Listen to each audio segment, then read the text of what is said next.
Hello, hello. All right, let us talk about abundance with food and nighttime treats. So, I've been doing a fun little experiment ever since my 6 week diet break where I have left my points. I've been using the iTrack Bites app and the old Points Plus program. I'm not a huge fan of the new Weight Watchers points plans because the calories are so all over the place. But I do really like that plan because I find it's really accurate as far as calories and macros go. So anyway, long story short there, I left it set to 32 points. And what I had noticed was I could easily eat pretty normally on 32 points per day. So instead of switching and saying, okay, Heather, you're going to go back to a deficit, let's go back to the 26 points. Let's just leave it where it is. You like seeing that larger number. It gives you a sense of peace.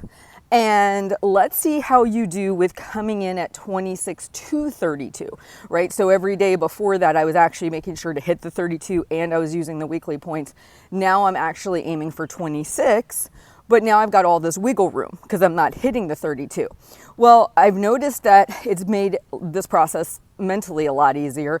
And two, I noticed last night, I went to go get my nighttime treat, my protein smoothie, which I have almost every single night. And I wanted some extra peanut flour mixed in because I really wanted it to taste super peanut buttery. And I looked at my tracker and I had eaten at 26 or 27 points. So I had several points to go till I hit my 32. Abundance. I had what I needed. So I had that and I tracked it. And where I see the shift happen is there would have been one of two responses. I would have really wanted the peanut flour and I would have said, oh, I'll just throw a little extra and I won't worry about it, aka won't track it. Or B, I would have been kind of irritated because in the evening I get irritated. My nighttime self is not my morning self. And I would have been like, this sucks, and felt really frustrated with the process. And sometimes, especially in my past, I might have allowed that to unravel me. I might have gone from just wanting a little extra peanut powder to then all of a sudden wanting chocolate chips and wanting this and wanting that, because what it was is I felt a sense of restriction. It was a sense of scarcity. And so I just want to share this idea with you because one, I know almost everyone struggles at night. It's just a given.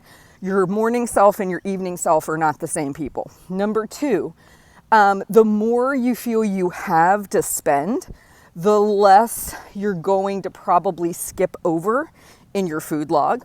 And three, if you're going from, say, a maintenance break or a diet break back into tracking at a deficit, this might be a great way to approach it to where you're feeling like you're making progress, as opposed to, oh, I was eating 2,000 calories on my maintenance break. Now I'm taking it down to 1,400 and I expect I'm going to hit 1,400. Whereas what I'm suggesting is, no, you leave it set at 2,000 and maybe your goal is to hit 1,500 or 1,600. But now you see, okay, if I still want to go up to maintenance, I totally can, but I'm going to aim for a lower number and have calories or points in this case left over. So a couple thoughts I hope are helpful. One, this could be a great transitional tool going from a maintenance or diet break back to a deficit. Number two, if you struggle with nighttime eating and you do really fairly well all day through the day, normally you plan out your day, you hit your points or your calories, but then at night you kind of start to self-sabotage because you want more than what you originally planned, or you want to kind of throw some extra things in there. This might be more supportive for you because if you had planned at, say, let's just go with calories here, 1,500 calories for the day, and you walk in the kitchen and you're grabbing your nighttime treat and you want to throw an extra 200 calories in there, well, you're still below maintenance. You would still be at 1,700, right? But had you planned to 14, you saw no room to move, it could have very well mentally spiraled you into a position of, oh gosh, I'm already at my calories. I can't have this extra 200 calories. Screw it.